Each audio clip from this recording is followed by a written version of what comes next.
Hello and welcome back. I am jeffgrantMEDIA, and today we're going to be taking a look at the Iron and Resin Cruiser Jacket. Now, this has been a highly requested item for this channel, both as a standalone review and to compare it to the Iron and Resin Scout, and it has now taken me almost 2 years to get one because this thing is always out of stock. So I've now finally been able to get one from Iron and Resin, so we are going to take a deep dive into that. But first, Iron and Resin did send me this as a sample full review, but all of the opinions in this video are mine and mine alone.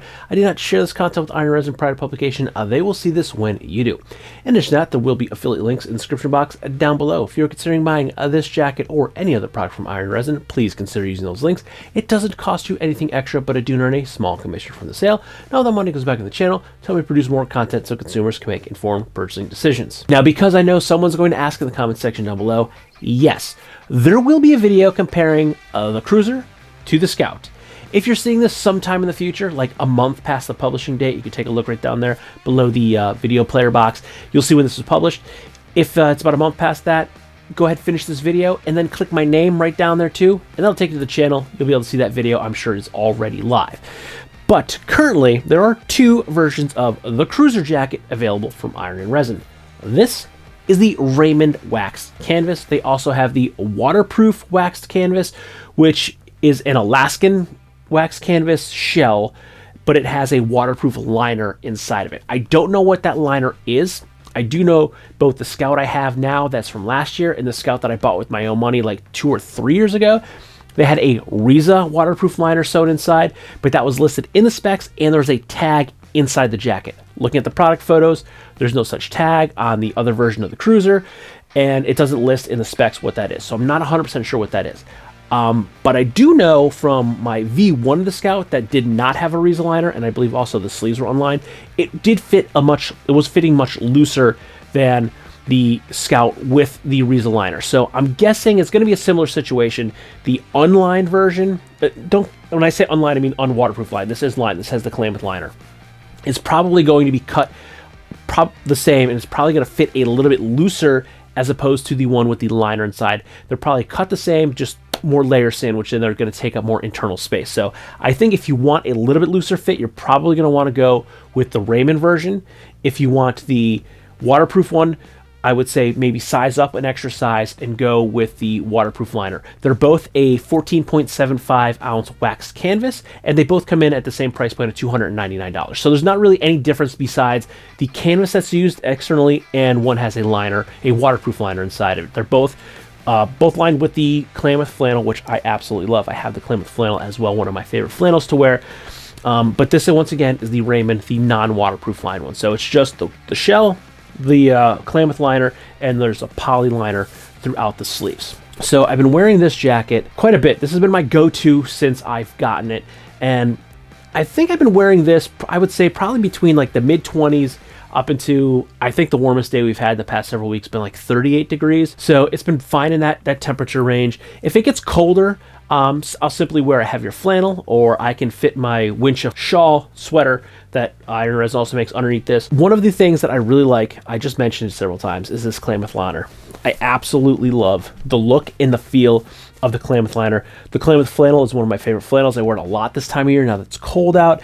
I really, really love this like southwestern vibe, and it's also a very, very warm flannel to wear. It's comfortable and it's warm, and I really, really like it. Now, a few of the features to take note in of this jacket is the two-way Talon zipper. Now, I've had Talon zippers for years on a lot of vintage leather jackets, and these things are beefy and they will stick. So it's not something that's going to happen just on an Iron Resin jacket. I have had these for years and they stick almost every time. It's just something you come to get used to, but they will never fail you. I've never had one get stuck. I've never had one fall apart. It is an all-around beefy, great zipper. And the fact that this is a two-way zipper really helps out because this is a Moto style jacket. So when you're on the bike and your legs are up a little bit, you will unzip the bottom of the zipper, and it will allow the jacket to flare up a little bit and lay on your lap instead of restricting your leg movement and cinching you in at the waist so you're uncomfortable in a riding position. There's also a nice beefy storm flap here that goes over the zipper, so in that inclement weather when it is raining, you just snap this shut over the zipper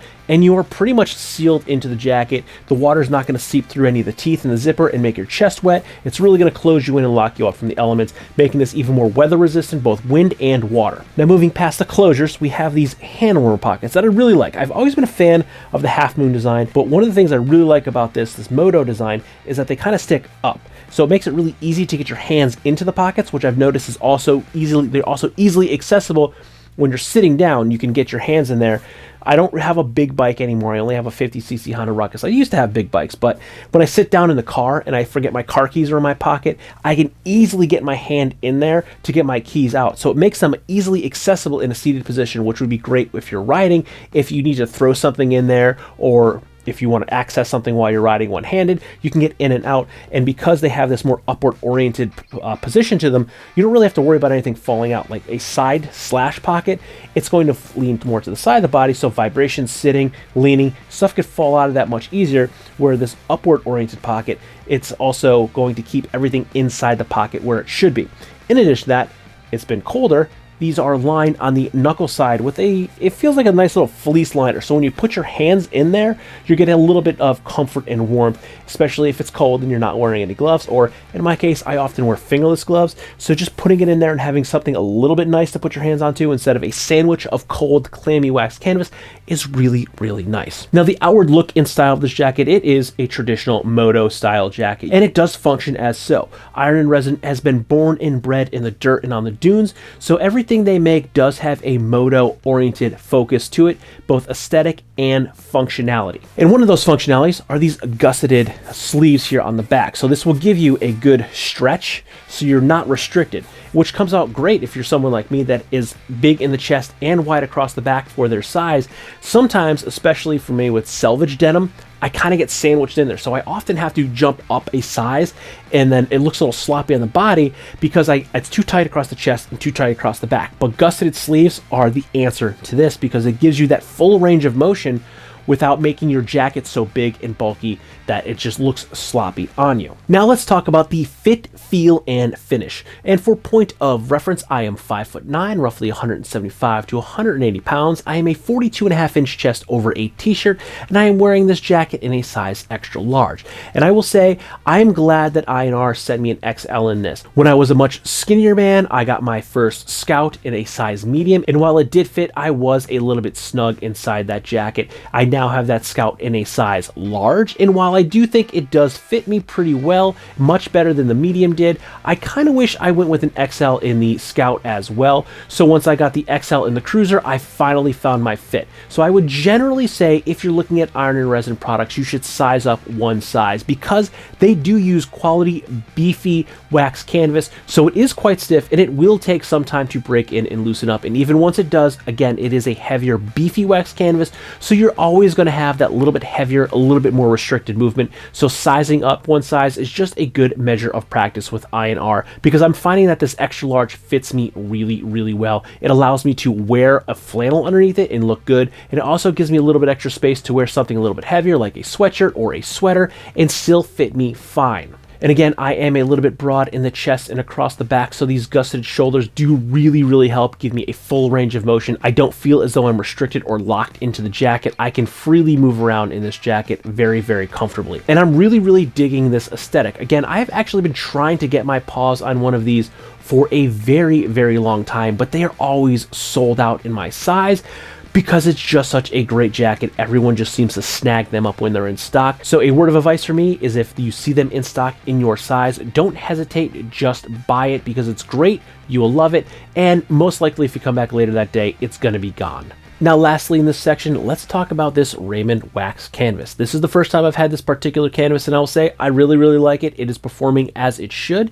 Now it is that time of the year where we do get a lot of mixed weather, rain and snow, and I have been out in the rain a couple of times in this jacket. At least one of those times I was out walking the dog. Now it might not have been a torrential downpour, but it was prolonged rain, and the jacket did not wet out. I was still completely dry underneath once I got home. So the canvas is doing its job, allowing me to freely move, and it still looks good even after it got wet and dried back out. Now let's talk about the elephant in the room, the price point of the Cruiser jacket. Now, at the time of filming, this is coming in at $299 USD, and that's about par for the course. Most jackets that are very similar with both weight of the canvas, construction, styling, they're all going to come in around that $300 price point. This is an imported jacket, though. This is made in Pakistan. It is designed in California. Iron and Resin is a California-based company. They do have the brick and mortar stores located in Southern California, but it is an imported jacket. But I don't have any issues with the quality, the craftsmanship, the care, the construction of the jacket. Everything has been stellar. I have zero issues with it. You might see some of these scuffs, but that is the nature of wax canvas in general, not just Iron and Resin. Every brand, no matter what the garment is, you're going to have these nicks, these little markings. And that's kind of one of the things that I personally like, and I know a lot of people like about wax canvas, is that it shows your own personal patina. Everyone's going to look different. Within a day or two of wearing it, you're going to start getting these marks, and it's going to show your own personal wear. So it helps to just show your own journey. So if you see anything like that on anyone's wax canvas jacket, or think about it, you're going to have that on your own. That's just something that comes with the territory, and I really like it. It helps to show your own personal journey in the garment. And yeah, I don't have any issues with that price point. The one thing I do like too is that both the Raymond and the waterproof, they're both different shells, but they're both 14.75 ounces of wax canvas. And even though the other one has a liner, they both come in at the same price point of $299. So I like that they're keeping both jackets, both versions, the same price point. And I think that's a fair price point. You're going to find jackets that are cheaper. You're going to find jackets that are a lot more expensive.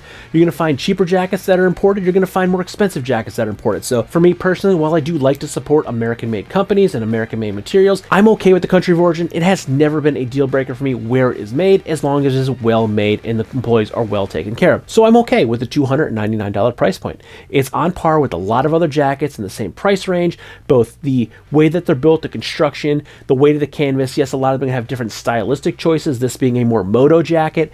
But yeah, I think the price point is fair for what you're getting. You're getting a quality, durable good here. Now, one note that I'm going to give you a little spoiler for the other video is if I was hard-pressed right now to choose a cruiser or a scout, I don't know what that would be. I'm honestly torn. Traditionally, I have been a Type 3 trucker jacket guy. I love Type 3 trucker jackets, but I've noticed within the past year and a half, my tastes have been changing and refining, if you will. I like chore coats now, as well as Type 3s, and while this is not a chore coat, it is a little bit longer than a Type 3. I do really like the pockets. I like the gusseted shoulder. I like a lot. I like everything about the cruiser. So if I had to choose one right now between the cruiser and the scout, I don't know which one it would be. I will do my best in the next video to make a definitive answer to that question, but I don't know. At this point in time, I'm not sure which one I would choose. But I do know I love the Scout and I love the Cruiser, and the Cruiser has been a pleasure to wear over the past couple of weeks. And I'm going to be basically wearing this or the Nautilus for the next foreseeable future, because it's the winter. We're going to have crappy weather. We don't get a ton of snow, although we got like 6 inches yesterday. We just have not got a lot of snow in the past couple of years, so I'll be swapping out this with the Cruiser more for temperature as opposed to condition. Both are going to be wax canvas, so both are going to do well in both the snow and the rain. But once we get down really, really low, I'll probably swap out to the Nautilus. But this is going to be a good ride or die for me over the next couple of months until the weather breaks and starts going in the upward direction, which I can't wait. I love jackets, I love jeans, I love flannels, I love boots. But as I get older, I hate the cold. So when I get a nice garment that helps protect me, keep me warm in the cold, I am very appreciative. So with that, if you like this video or any of my other videos, don't forget to like, comment, share, and subscribe. Smash that big red button and ring that bell right next to it so you get notifications the next time I post a brand new video. Good night.